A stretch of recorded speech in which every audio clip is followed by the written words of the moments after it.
Hola, bienvenidos al canal de agrotecnologiatropical.com. En el día de hoy vamos a ver por qué las malezas ayudan a los agricultores a obtener mejores cosechas. Sean ustedes bienvenidos.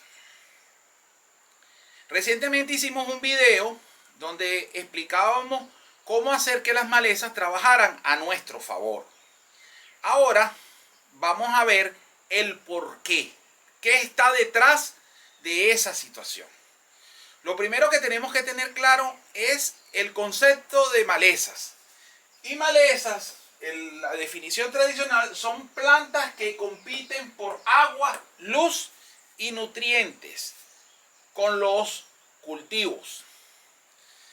El concepto de maleza lo que significa es que de alguna manera hay que hacer algún control para mantener las malezas a raya y favorecer el desarrollo del cultivo. Ese, si se quiere, ha sido el concepto que se ha manejado en el siglo XX. Otra parte de la maleza, otro concepto más avanzado, es que son aquellas plantas que interfieren en las actividades productivas del hombre. Como ustedes ven, son conceptos que generalmente evocan cosas negativas. Ahora, las plantas en los cultivos tienen varias repercusiones. Y poco a poco ese concepto de que las plantas que crecen en medio de los cultivos son malas y por lo tanto son malezas, ha ido cambiando. Incluso el término que más les gusta a estas personas es el concepto de arbences. Sin embargo, yo voy a seguir llamando las malezas porque esa es la forma en que tradicionalmente se le ha llamado, solo que ahora sabemos que las malezas no son tan malas como las pintan. Y entonces debemos tener otra visión en torno a ellas. Fíjense, cuando una planta crece en medio de un cultivo, es porque están dadas las condiciones para que allí crezca. Hay un espacio que se está ocupando. Cuando nosotros deforestamos unas tierras, pasamos el tractor, pasamos la rastra, despejamos el terreno y sembramos el cultivo, ahí queda una gran cantidad de terreno vacío, donde no está creciendo absolutamente nada. Y allí llegan lo que se conocen como plantas pioneras, plantas invasoras.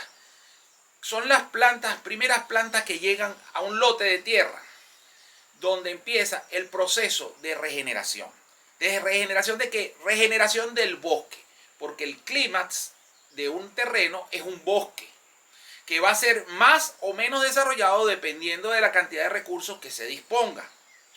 Por ejemplo, si no hay agua suficiente, la cantidad de agua es la que va a determinar el tamaño del bosque. Y entonces lo que se puede formar es un tipo de espinar o incluso un terreno que tenga mucho espacio libre, pero las pocas plantas que tienen un gran sistema radical que cubren todo el suelo, pero el espacio se ocupa. Si estamos en una condición de mucha lluvia pero poca fertilidad natural, sucede lo que sucede en la Gran Sabana, en el Parque Nacional Gran Sabana, allá en el sur de Venezuela, donde están los tepuyes. La vegetación es de sabana, pero allá llueve muchísimo. Pero sin embargo, como no hay fertilizantes en el suelo, no se forma un bosque, se forma una sabana, porque es lo que el ecosistema tiene capacidad de mantener. Pero sin embargo, el terreno se cubre completamente y está cubierto completamente de raíces y se ocupó todo el espacio que había que ocupar. Cuando nosotros vamos a sembrar un cultivo, nosotros dejamos grandes superficies de terreno descubiertas que pasan a ser ocupadas por plantas pioneras. Las plantas pioneras llegan allí porque sus semillas están regadas y dispersas por todos lados y son las que tienen la capacidad de crecer en esas condiciones agrestes en este caso, o bueno, en el caso de cuando se hace una preparación de tierra para un cultivo, está en una condición de un suelo muy suelto, muy mullido, y esas plantas arbences crecen con mucha fuerza, porque ese es su trabajo, ocupar el terreno. Lo que normalmente se recomienda en el manejo agrícola es mantener a las arbences controladas la mayor cantidad de tiempo posible para dejar que el cultivo se monte encima y con su sombra, y cuando se cierra el cultivo y ocupa el espacio el cultivo, ya las arbences no puedan desarrollarse. Eso se puede lograr con herbicida o se puede lograr con escardilla, azadón, machete, lo que ustedes quieran, pero tienen que favorecer el crecimiento del cultivo sobre el crecimiento del arbense. Normalmente lo que se busca es matar al arbense para que el terreno quede despejado para el desarrollo del cultivo. En técnicas de conservación de suelo, nunca recomiendan dejar el suelo desnudo. Entonces, las malezas, las arbences, se deben controlar el tiempo suficiente como para que el cultivo predomine. Incluso las dosis de herbicidas se calculan para que supriman el desarrollo de la maleza por cierto tiempo, pero no en forma indefinida. ¿Cuál ha sido el problema? El problema ha sido el comercio, porque mientras más herbicidas se venda, más gana la fábrica o empresa que vende los herbicidas. Y ha fomentado formas de incrementar sus ventas y una ha sido aumentar el uso del producto. Y entonces cuando el producto se usa en mayor cantidad, en mayor dosis de lo que se recomienda normalmente, el suelo queda completamente desnudo. Y entonces eso a los ojos de alguien que vende herbicidas es algo muy favorable, pero no es lo correcto. Lo correcto es que las malezas se supriman por 15, 20 días, 30 días para que el cultivo crezca, y cuando el cultivo ya se defienda se deja crecer la maleza, pero esa maleza va a crecer en desventaja con respecto a cómo crece el cultivo. Y el cultivo se va a poder dar y se va a poder lograr la cosecha. Ahora, ¿qué cosa hace una planta en el suelo? Indudablemente, una maleza absorbe agua, nutrientes y luz con el cultivo. Si nosotros dejamos un crecimiento desmedido de esa vegetación, indudablemente van a dominar el terreno, van a venir después la vegetación secundaria, la vegetación terciaria, y se va a convertir en un bosque y no vamos a poder tener agricultura, que es nuestro objetivo. Nuestro objetivo es producir alimento. Nosotros no podemos sentirnos mal porque estamos haciendo una labor que es la que sustenta a toda la humanidad. Ahora, nosotros debemos saber eso que causa la maleza para luego ponerla a trabajar a nuestro favor. Entonces, ¿qué cosas se pueden hacer? Para que no ocurra la competencia por luz, nosotros debemos cortar la maleza con una frecuencia alta cuando las plantas están pequeñas, cuando el cultivo está pequeño, y con una frecuencia más distanciada cuando el cultivo es más grande. Entonces, pases como la cultivadora tienen sentido, porque la cultivadora frena el desarrollo de la maleza para darle favorecer al cultivo propiamente dicho. Por ejemplo, tenemos esta experiencia allá en Ecuador, donde se cultiva muchísimo brócoli y utilizan caballos para pasar una cultivadora que va a controlar la maleza en medio del cultivo del brócoli. No estamos usando un herbicida tóxico, estamos usando los caballos, o sea que no estamos gastando energía fósil, y están moviendo una cultivadora que son unas uñas que van removiendo el suelo en superficie, una capita muy pequeña, y hacen que la maleza no crezca más rápido que el cultivo. Y después ya no lo hacen más porque el cultivo va a estar alto, y así crezca la maleza, la sombra del brócoli va a frenar el desarrollo de la maleza. Entonces, de esa forma hacemos que el cultivo tenga ventaja sobre la maleza. Hay una competencia, cierto, pero el que tiene la ventaja en la carrera es el cultivo, el brócoli. Y entonces se logra la cosecha del brócoli. Ahora, la competencia por nutrientes. La competencia por nutrientes ocurre porque la planta absorbe recursos del suelo. Indudablemente, si hay un recurso escaso, ese recurso va a disminuir su concentración en el suelo y puede crear problemas en el cultivo. Pero cuando nosotros vamos a hablar de poda, como se habla en la agricultura sintrópica, podamos las arbences, podamos la maleza, esas hierbas que han absorbido esos nutrientes vuelven otra vez al suelo y los microorganismos la descomponen y liberan otra vez los nutrientes para el cultivo. Eso hace que los nutrientes pasen a ser nutrientes de lenta liberación, porque poco a poco se van liberando y el cultivo los va aprovechando. Entonces, cualquier excedente que exista de nutrientes va a ser controlado con la maleza. Entonces, un beneficio es control, excedentes de nutrientes.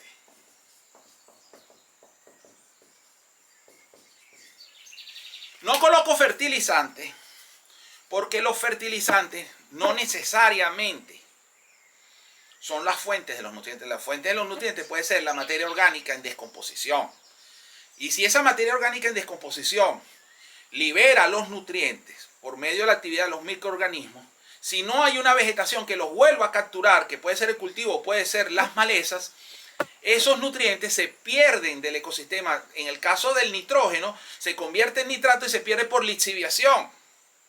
Se desaparecen del ecosistema y entonces eso hace que se pierda fertilidad del suelo. La maleza ayuda a que esa fertilidad del suelo quede amarrada. Entonces ya tenemos un beneficio. Donde antes lo veíamos como algo negativo, que compiten por agua, luz y nutrientes, con un adecuado manejo de las hierbas, lo convertimos en un beneficio porque estamos controlando el exceso de nutrientes. Las plantas, la vegetación, en la biodiversidad tan grande que hay en la naturaleza, si hacemos las cosas bien, hace que existan cualquier cantidad de tipos de plantas. Y si el exceso es de fósforo, las plantas que son más eficientes absorbiendo fósforo son las que van a crecer más rápido. Si lo que hay es un exceso de nitrógeno, las plantas que son eficientes absorbiendo nitrógeno son las que van a absorber el nitrógeno. En preferencia porque es lo que más hay, entonces esa planta va a predominar sobre las otras. Pero se controla el excedente. Y se lleva el suelo a un equilibrio, lo cual es favorable. ¿Ok? Luego entonces tenemos otra cosa. Cuando nosotros hacemos el corte de la maleza, ¿ok?, bien sea con una segadora rotativa, bien sea con una maquinita desmalezadora, bien sea incluso aplicando herbicidas, esos nutrientes pasan al suelo. Y estamos ciclando nutrientes, ¿okay?, del suelo al arbense, del arbense al suelo. Aquí en esta finca nosotros hemos estudiado mucho el control de las arbences con el uso de ovejas. Empezamos cuando éramos una siembra de limón y no había caído en la enfermedad conocida como el HLB de los cítricos, y esas ovejas llegaron para controlar las malezas de esa forma. Primero porque las técnicas de control son costosas, o sea, aplicar herbicida cuesta el herbicida, cuesta la aplicación. Pasar segadora rotativa cuesta la segadora rotativa, cuesta el gasoil que se le agrega al tractor, cuesta los repuestos del tractor, cuesta el tractorista. Hacer el control de malezas de arbense con ovejas, lo que hace es que la oveja genera una utilidad y esa utilidad cubre todos los costos del control de la maleza, y ese control de la maleza prácticamente nos sale en forma gratuita. ¿Okay? Y hemos bajado los costos de producción y una cosa que era un problema pasó a ser un beneficio. Y lo que hace la oveja es lo mismo que haría una maquinita desmalezadora. Sencillamente corta la vegetación y la incorpora al suelo, pero en este caso lo va a incorporar al suelo en forma de excretas y de orina. ¿Okay? Entonces, el corte, que en este caso podría llamarse poda si utilizamos las técnicas de la agricultura sintrópica, busca que la vegetación no tenga un desarrollo excesivo y favorecer el desarrollo de las plantas objetivo. En el caso de la agricultura sintrópica, a las malezas las llaman plantas de servicio, porque son plantas que van a generar biomasa, que van a alimentar a la planta objetivo. Entonces, hacemos un control de excedente de nutrientes y los nutrientes pasan a ser de lenta liberación. Entonces, ese es otro gran beneficio de las malezas. Luego, tenemos el tema del agua. Y aquí es donde la cosa se pone más interesante. ¿Okay? Porque en el control, en el agua, indudablemente es una planta que está respirando, que está evapotranspirando. Si tenemos un cultivo pequeño con un suelo desnudo, producto de la preparación de un tractor, una cuestión, nosotros debemos medir la evapotranspiración del cultivo, que es un Kc que se multiplica por la evaporación. Y eso, cuando un cultivo pequeño es 0,1, 0,2, 0,3. Y cuando el cultivo está grande llega hasta 1, 1.1. Quiere decir que si de una laguna se evapora 1 milímetro, 1 litro por metro cuadrado de laguna, en el caso del cultivo con un suelo desnudo se evapora 100 cc por cada metro cuadrado de cultivo. Cuando el cultivo está pequeño, se evapotranspira. Cuando el cultivo está grande, la laguna evaporará 1 litro por metro cuadrado y el cultivo evaporará o evapotranspirará 1.1 litros por metro cuadrado. Ahora, cuando el suelo está lleno de malezas, lleno de hierbas, todas esas hierbas están evaporando agua y el suelo está completamente cubierto. Y entonces, desde la planta chiquitica, en vez de ser 1 litro por metro cuadrado, que es lo que evapora la laguna, en vez de ser 0,1 cuando el suelo estaba desnudo, ya tenemos la evapotranspiración en 1.1. Porque 0.1 evapotranspira el cultivo y 1 evapotranspira la vegetación, la maleza. Y ahí se está ocurriendo la competencia. Cuando nosotros hacemos la poda controla la vegetación y remueve el follaje. Y volvemos a llevar a la evapotranspiración en niveles bajos. Por eso es que en agricultura sintrópica se dice que la tijera de podar, o en este caso pudiera ser un machete, un azadón, lo que sea, es la forma de regar en agricultura sintrópica. Porque ahí es donde se controla el tamaño del follaje y hace que el agua sea destinada a las plantas sobrevivientes, que son las plantas objetivos, que son las que se desean favorecer en el ecosistema. Ahora, hay una cosa interesante, que es lo que pasa a nivel de las raíces. Aquí tenemos una malecita, ¿ok? Y aquí tenemos sus raíces. Cuando yo corto esta hierba tiene dos opciones. Una, rebrotar, y la otra, morir. Independientemente que ella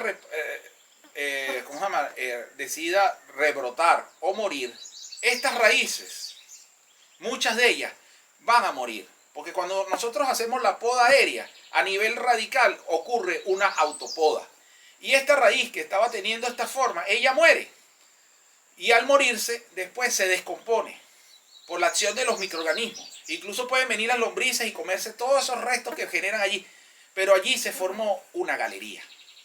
Aquí se va a formar una galería. Aquí se va a formar una galería. Aquí se va a formar una galería. Y aquí se va a formar una galería. Y entonces, en vez de tener un suelo duro, nosotros vamos a tener un suelo poroso. Porque las raíces rompen el suelo en búsqueda de agua. Y crean canales que cuando la planta muere y las raíces mueren por cualquier causa, se descomponen y quedan esos huequitos. Y eso hace que el suelo sea más esponjoso. Y entonces aquí viene algo que es novedoso, que es diferente a la competencia por agua, que ya la explicamos cómo ocurre. Aquí lo que sucede es que esos espacios porosos hacen que cuando caiga una lluvia, la infiltración sea mayor. La infiltración es la capacidad que tiene el suelo de absorber agua. Y entonces cuando este tejido se muere, ahí aumenta la infiltración. Y el suelo tiene más capacidad de almacenar agua. Los ríos no se saturan de humedad. Eso que cuando llueve el río tiene una crecida y rápidamente después se seca. Eso es producto de suelos desnudos. En suelos donde están cubiertos de vegetación, entre ellos malezas, ocurre que esas raíces, esos espacios donde estaban esas raíces que murieron, se llenan de agua y almacenan el agua. Entonces esa lluvia no se pierde por escorrentía superficial. Esa lluvia, esa agua se almacena en el suelo y queda a disposición del cultivo. Entonces, recibimos una interrupción de las ovejas que están recientemente saliendo a pastar aquí y ya las llevamos al sitio donde está la vegetación disponible para su consumo. Entonces, por eso ellas estaban protestando. Ok, entonces, siguiendo con el video. Esos espacios porosos se convierten en una alcancía. Y donde antes no había capacidad de almacenar agua, porque se perdía por escorrentía superficial, ahora tenemos una alcancía que la crearon las malezas, las hierbas arbences. Entonces, ellas crean una reserva para el cultivo y eso es favorable, porque el cultivo se va a desarrollar mejor, va a ser más resiliente a que si llueve muy frecuente y de repente vienen unos días sin llover, normalmente los cultivos se adormecen por falta de agua, pero cuando hay cierto nivel de emmalezamiento, ese adormecimiento es muchísimo menor. Y entonces, si usted tiene el suelo cubierto de vegetación, usted resiste mejor el cambio climático. Y entonces la maleza pasa a ser algo beneficioso porque ayuda a crear alcancía.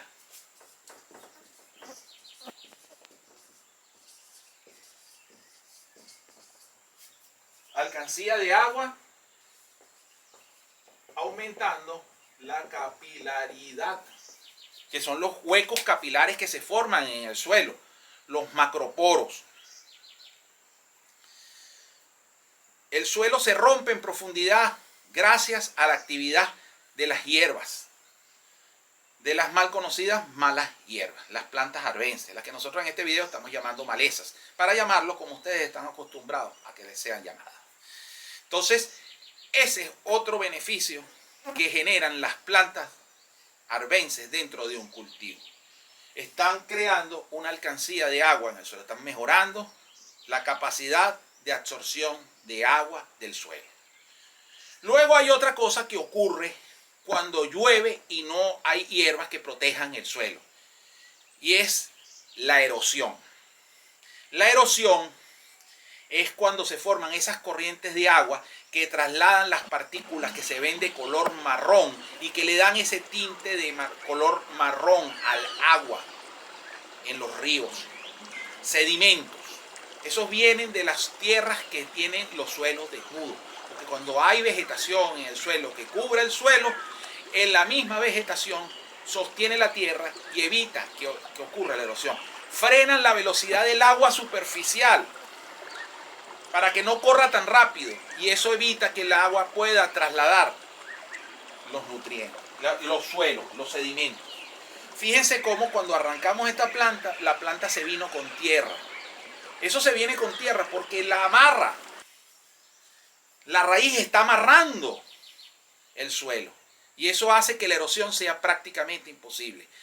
Se dice que la fuente de la desertificación en las tierras agrícolas, la principal causa es la erosión.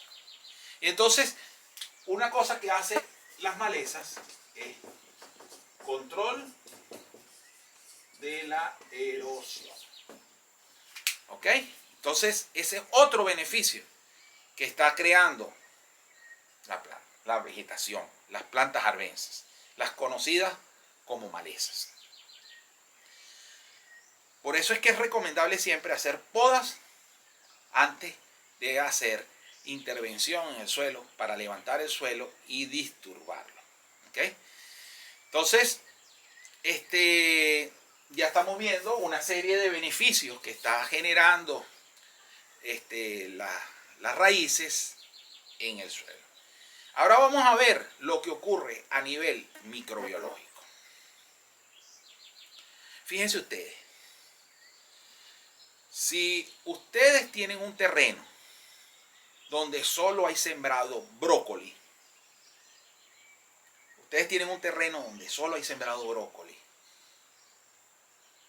allí lo único que va a prosperar son las cosas que comen brócoli.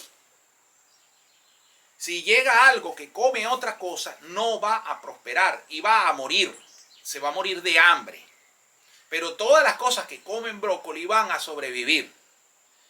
Léase bacterias, virus, hongos, insectos y cualquier otro animal. Inclusive ratas. Todos se especializan en comer brócoli porque es lo que hay y el que coma brócoli hace fiesta. Y eso es lo que se conoce como plagas y enfermedades.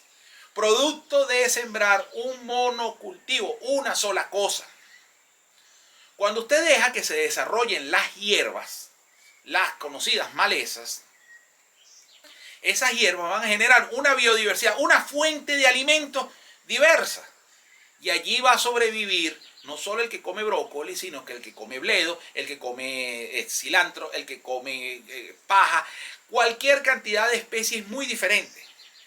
Y como va a haber una gran diversidad de herbívoros, de insectos, plagas y enfermedades que se comen a las plantas, va a haber otros animales que son los que más nos interesan, que se comen a estos animales, que es la segunda red trófica. Es como cuando usted en una sabana en África tiene las cebras y luego tiene los leones.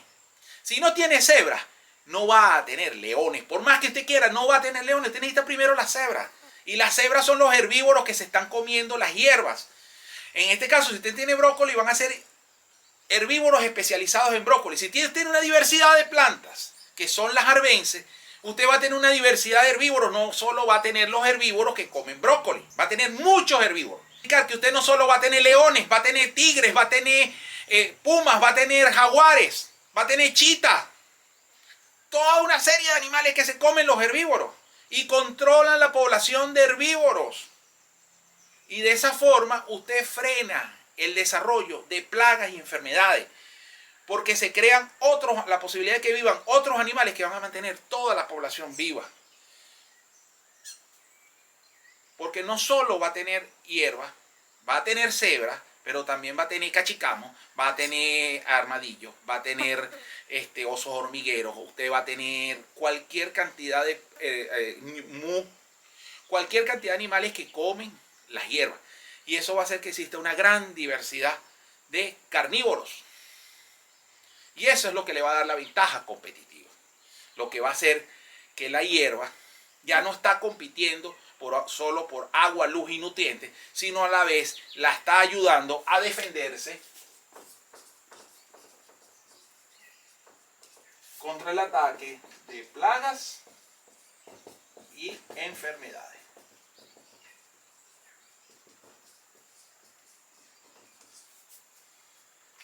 ¿Ok? Entonces, esa es otra ventaja de las plantas arbences. Ahora vamos a ver algo que incluso vuelve otra vez por el tema de agua. Cuando hay una diversidad de plantas, se forma una diversidad de microorganismos. Las plantas, incluyendo los cultivos, botan unas sustancias azucaradas en las raíces, porque ellas entran en simbiosis con una cantidad de hongos y bacterias que son buenas, que le ayudan a descomponer la roca madre, el suelo, para liberar los nutrientes que ella necesita. Ya les habíamos hablado de que cuando las plantas morían hacían que los microorganismos volvieran otra vez a estar disponibles. Eso no ocurre solo, eso ocurre por la actividad de microorganismos. Pero esos microorganismos consumen energía y esa energía se la dan las raíces en forma de exudados radicales. Entonces el brócoli puede emitir exudados radicales para ayudar a los microorganismos a que ocurra la descomposición de la materia orgánica para que lo absorba.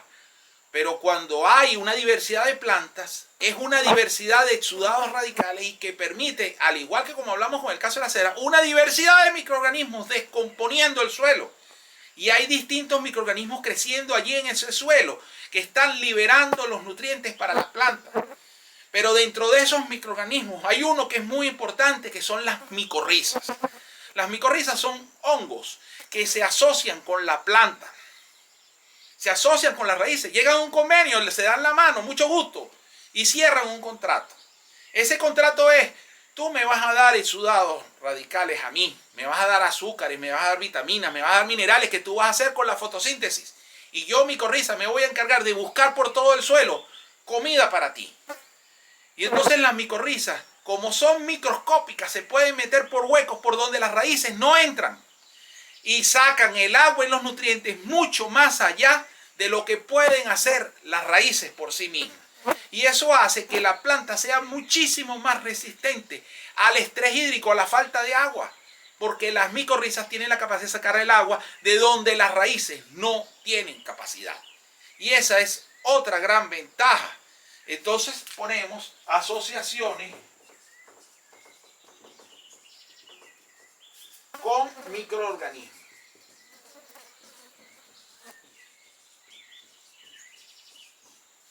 ¿Ok? Asociaciones favorables, como el caso que les expliqué de la micorriza.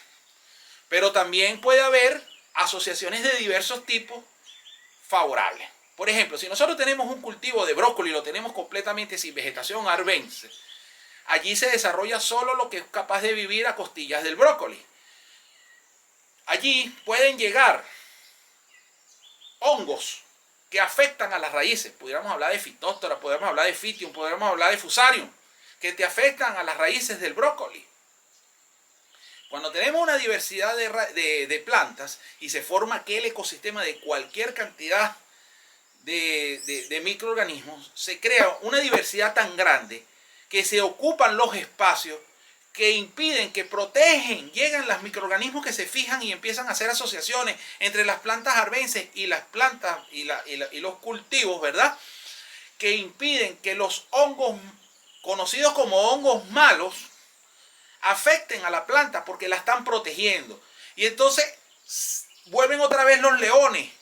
Como hay cualquier cantidad de microorganismos tan diferentes, se pueden desarrollar unos hongos que controlan a los otros hongos, que sería el caso, siguiendo con la metáfora, de los leones. Hongos como tricoderma se desarrollan en forma natural y frenan el desarrollo del hongo Fusarium, que puede llegar a niveles que afecten a la planta de brócoli. Si el Fusarium se mantiene en niveles bajos, no crea problema. Está ahí compitiendo o conviviendo con tricoderma y con toda la cantidad de biodiversidad que generaron las plantas arbenses.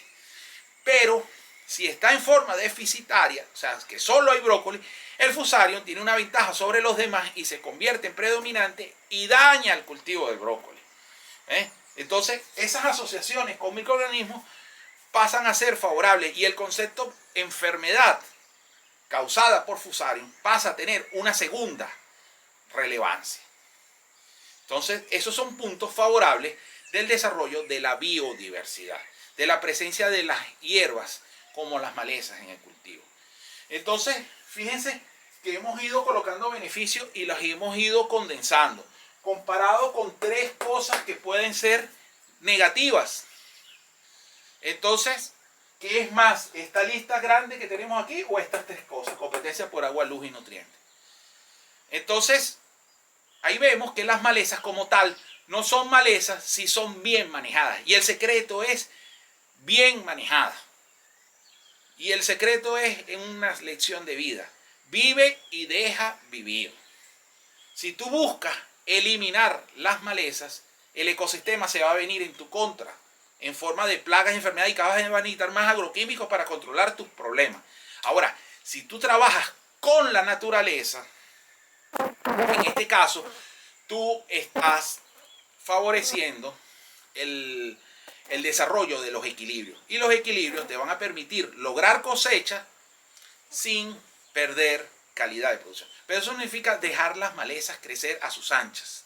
Hay que usar el concepto de la agricultura sintrópica, usar las tijeras, usar las podas, controlar la vegetación para que se favorezca la planta objetivo y que las otras pasen a ser plantas de servicio que dan todos sus beneficios que pueden dar, pero a la vez no le causen un problema grave a la plantación. Ese es el cambio de paradigma. De una planta que compite por agua, luz y nutrientes a una planta que da un control de excedente de nutrientes en el suelo, que los nutrientes pasen a ser de lenta liberación, que sea una alcancía de agua por capilaridad, que controle la erosión, que defenderse de plagas y enfermedades y que hagan asociación con muchos microorganismos, entre ellos los benéficos. Entonces, saquen sus conclusiones. Riesgo, beneficio. ¿Voy a eliminar completamente las malas hierbas o voy a dejar que las malas hierbas se desarrollen hasta cierto nivel? Bueno, eso ha sido una lección de vida que hemos tenido aquí durante 20 años trabajando estos cultivos. Incluso nosotros hemos llegado a hacer controles de hierbas con herbicidas y hemos conseguido que si nosotros hacemos un manejo racional y permitimos que las hierbas se regeneren otra vez, no se presenten problemas. Yo les voy a mostrar una cromatografía de un suelo al cual le hemos aplicado glifosato. Y si ustedes lo comparan con un suelo que no ha recibido glifosato, ustedes van a ver que prácticamente no hay diferencia. ¿Y cuál es la razón? La razón es que aplicamos el glifosato para hacer un control específico de una forma puntual, pero después, cuando ya esa situación ha cambiado, dejamos crecer a las hierbas. Y al volver a crecer las hierbas, se vuelve a desarrollar la cantidad de microorganismos que queremos en el suelo y no deterioramos las propiedades del suelo. No es un problema de usar o no usar herbicidas. El asunto es usar las cosas en forma racional. Y no es que los estoy invitando a usar herbicidas de ahora en adelante. Si ustedes tienen alguna otra estrategia que les permita controlar las hierbas sin usar herbicidas, háganla. Y así voy a invitarlos a ver, para concluir este video, un video que hicimos donde mostrábamos diferentes estrategias para controlar las malezas sin usar glifosato. ¿Ok? Entonces, los invitamos a ver ese video que debe estar en pantalla final y nos despedimos hasta una próxima oportunidad.